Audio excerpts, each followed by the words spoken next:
Oh, okay. All right, let's give Bob a big hand.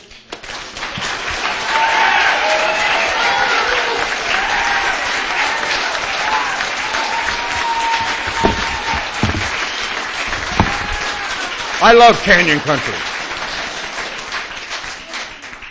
Thank you very much. And as others have indicated, it's very kind. I'm very impressed with the turnout tonight. It's very encouraging, ladies and gentlemen, that we have so many people coming out for activities such as this when we're looking forward to a very important election. A couple of things on background. Careful notes here. 33-year resident of Canyon Country. I've lived in the same house, and the next time I move, not to make light of it, it'll be to the boneyard. I've been 12 years on the city council. I was 3 years previous to that as a planning commissioner. Got my start in public service, I guess, to some degree back in '65 when they came knocking on my door, and I found myself an Army man for a while, a couple of years. I left there. I had thoughts about staying in the Army. And my mother sent me a letter, as she would do every week, and enclosed in that letter was a clip of a young man that had lost his life on the LAPD. And he and I had both attended James Monroe High School together. And I got to looking at that, and the more I thought about it, the more I thought, you know what, quasi-military organization, Los Angeles Police Department, made up my mind. I'm going to leave the Army when it's time to leave, and I'm going to join the LAPD, and I did exactly that and spent 25 years.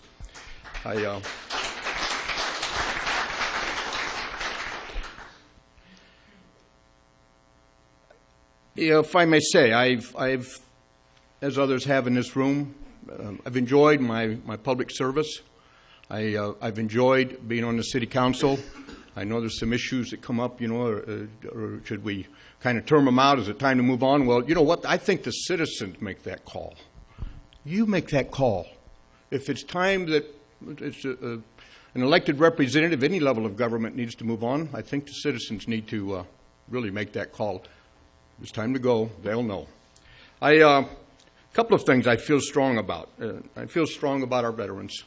I've been very active with the Santa Clarita Valley Veterans Memorial Committee.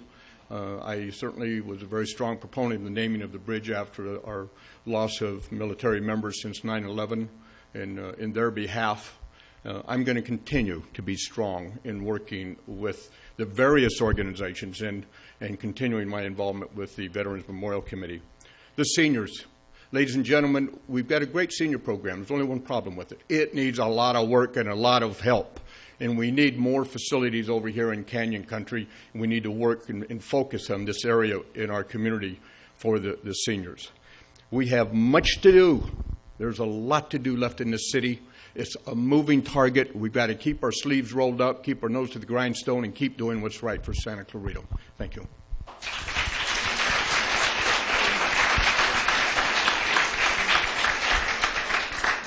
Now, I've been able to figure out that this is the point in time where Mr. Spence Leafdale asked the questions in the back of the room. And I'm not going to try and argue that. But stand close to that microphone, will you? Because I have a little trouble hearing up here. Okay, I'll do that for you. Thank you. Mike wants to know, I've butchered his name enough times, so I'm not going to try to say it again. Do you feel like current council members are attempting to disenfranchise you because you are willing to listen to what citizens of this community want? You got to help me out. I'm sorry, guys. Okay, let's try it again. Do you feel like the current council members are attempting to disenfranchise you because you are willing to listen to what the citizens of this community want? Interesting question.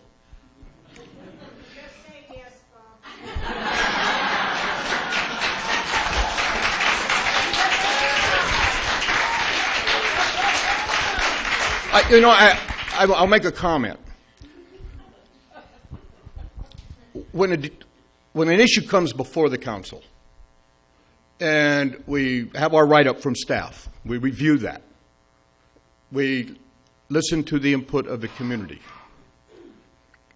Try to have all the information, ask questions as appropriate. The last thing I'm thinking about, and I mean it with regard, not with disrespect, But the last thing I'm thinking about is what the other council members are going to do or say. That part doesn't come under my area of concern. The people and what is the right thing to do is what I'm thinking about. I don't want to try and venture out and suggest something having to do with other people. I'm just simply going to tell you how I handle it. Okay? Okay. What is your understanding of the proper relationship between the federal government, the state, and local government? Well, if we're going to maximize our ability to get the job done, we're going to have a rapport with all levels of government. We have got to be able to pick up the phone, talk to the necessary people, and push the buttons necessary to get the job done, whatever that issue might be. Having said that, I got to tell you, they can get pretty tough at times. It really can. Right now, I look at the state of California. We decided to save a few dollars a number of years ago, and we got rid of our lobbyists that we had on hand working in Sacramento. We still have lobbyists working in Washington, D.C., ladies and gentlemen, but we do not in Sacramento. I really think that we need to get a lobbyist back on board, a good, solid, hard-working lobbyist, and to go out here and address some of these issues that need to be addressed that are really terrorizing not only Santa Clarita, but cities up and down the state of California, not the least of which is most recently the redevelopment agency and some other things that have happened. But there are decisions coming down on us that just make it absolutely crippling to be able to responsibly serve the citizens of the Santa Clarita Valley. Thank you. Okay. What would you do as a council member to ensure our community has adequate health care facilities, especially for our senior citizens? I would do all we can do. I've had an opportunity to work with Henry Mail, certainly. I was on the foundation for a number of years. I've certainly had many opportunities to meet and talk to the leadership of Holy Cross and other hospitals that have come into our community on a lesser basis, as we have FACey and some others.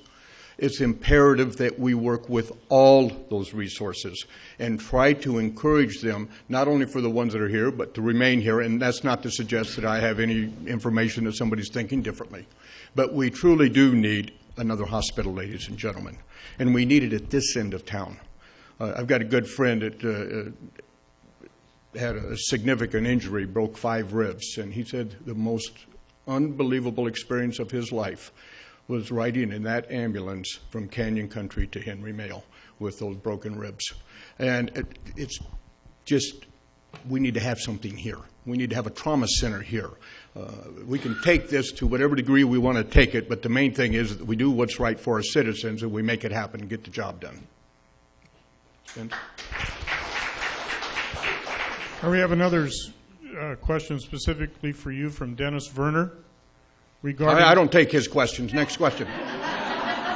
Well, you'll take whatever question we bring your way. Regarding the Old Town Newhall Library, how would you feel about naming the library the Old Town Newhall Veterans Memorial Library?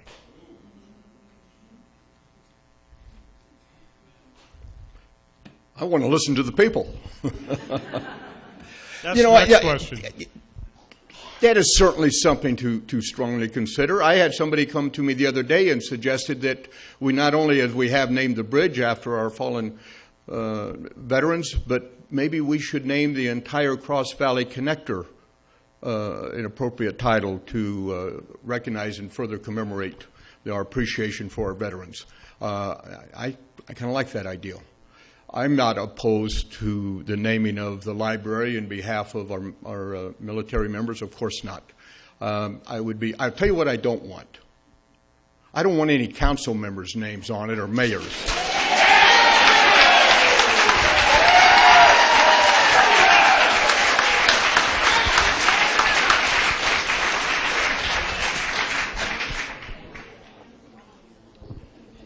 Okay.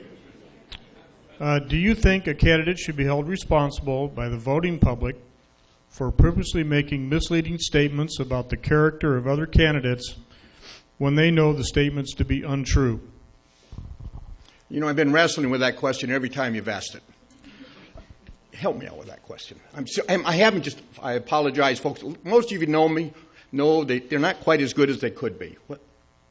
Repeat the question for me. I'll read it. I'm not trying to be funny. I seriously just can't hear that question. I'll read it louder for you. And I apologize. Do you think a candidate should be held responsible by the voting public for purposely making misleading statements about the character of other candidates when they know the statements to be untrue? Absolutely. Yeah. Absolutely. And thank you for the clarity. I appreciate it. Now, my job back here is harder than yours up there. Okay. Bob, how much time would you spend per week and devote to your time if you're reelected? I devote to it whatever the job calls for. When I got elected in year 2000, I've been, as many of you know, in real estate for a number of years out here since I retired from the LAPD. And when I was elected, I had a gentleman working in the office, Marty Kovacs. He's a good friend. And I got with him and I said, Marty, the game plan has changed a little bit. What do you say we team up? Because I'm going to have a lot of occasions where I need backup. And Marty and I have been working together now ever since I have been on the city council. So that frees me up to be available to our citizens on an as-needed basis anytime. And I have never had my real estate interfere with my dedication and my service to the community. Okay. This question was also an all candidates question. When asking for the public's opinion, and it becomes obvious the majority of the public opinion is adamantly opposed to your opinion, would the correct action be to continue or to take time to think and reconsider? Okay, I believe I've got it.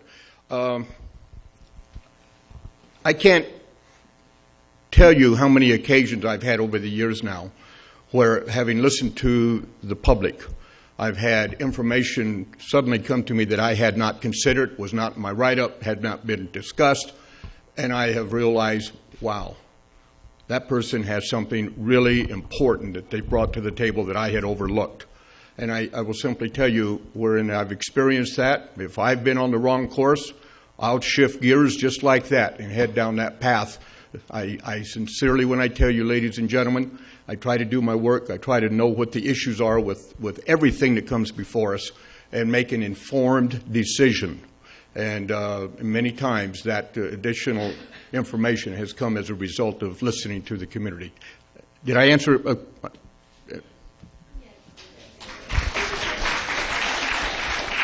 Okay, the signal this morning indicated that crime rate is up in Santa Clarita for the month of January. You tell us what you would do to combat crime in Santa Clarita if you're reelected. What would you do to combat crime if reelected? Carry a bigger gun? Oh, that's a little stretch. You know, we honestly,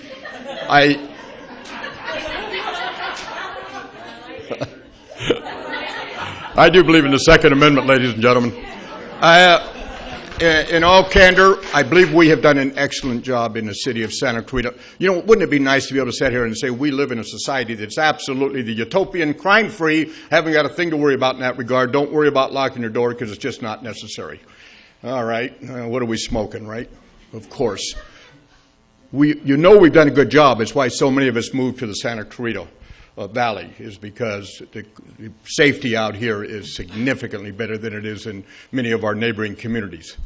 The thing is, are we going to be able to keep it that way?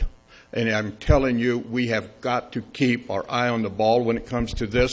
We have got to be open to new programs. You have to adjust as we must. I mean, right now we all know the deal with the heroin.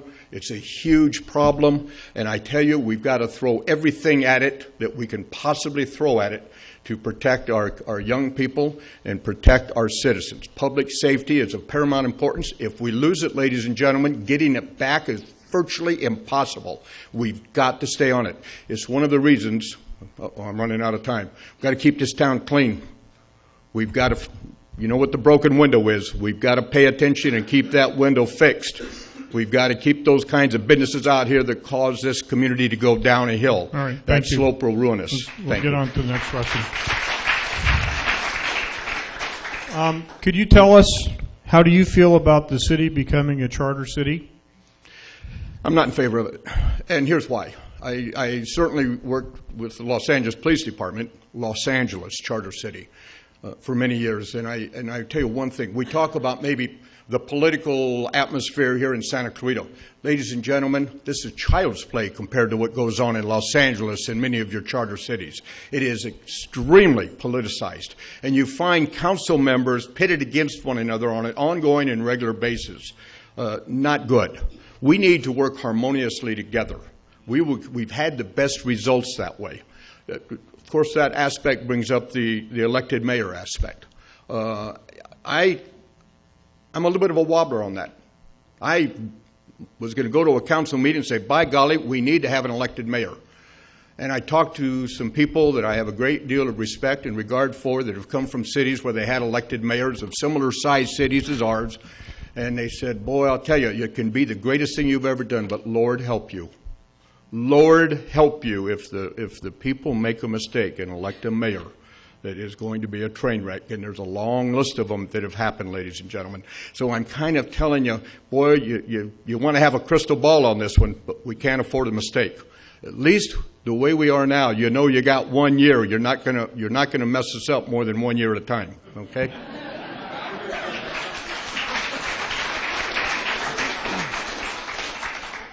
Okay, I have another question for you. It comes from Lori Rivas. What was your biggest mistake as an elected official? What was your biggest mistake as an elected official?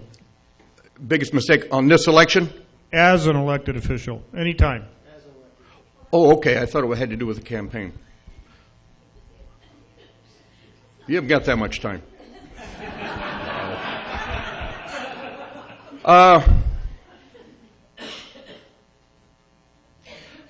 I'm struggling with that question. I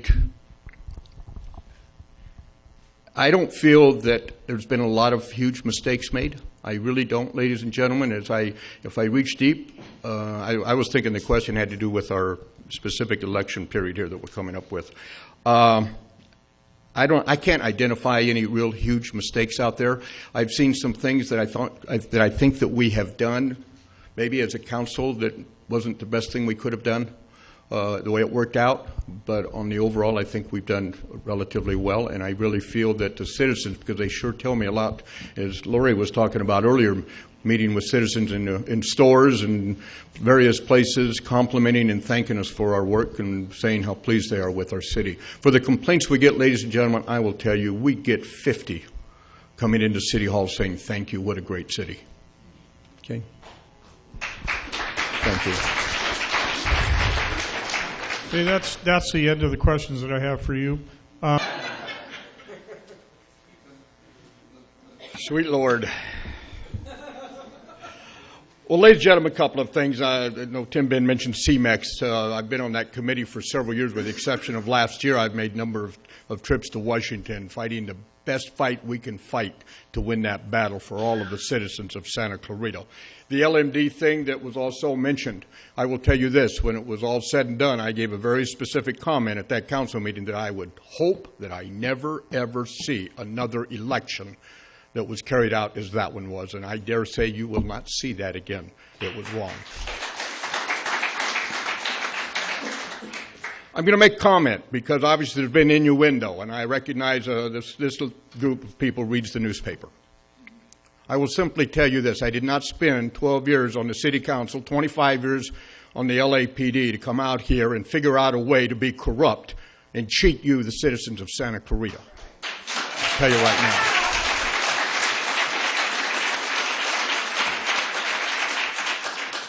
I've got friends in this town. One of them is a very close friend. I've never voted on anything having to do with that man in my life and never would. And furthermore, you can all rest easy. I do not go to people's files and pull up stuff and see what's going on in the background somewhere. Nor do I ask City Hall to go through and dig out anything they can find to try and find dirt on anybody.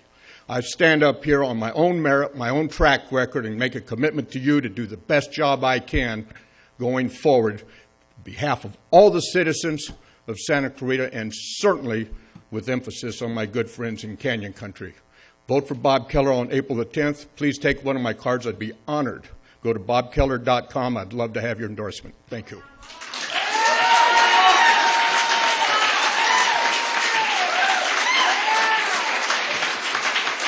All right,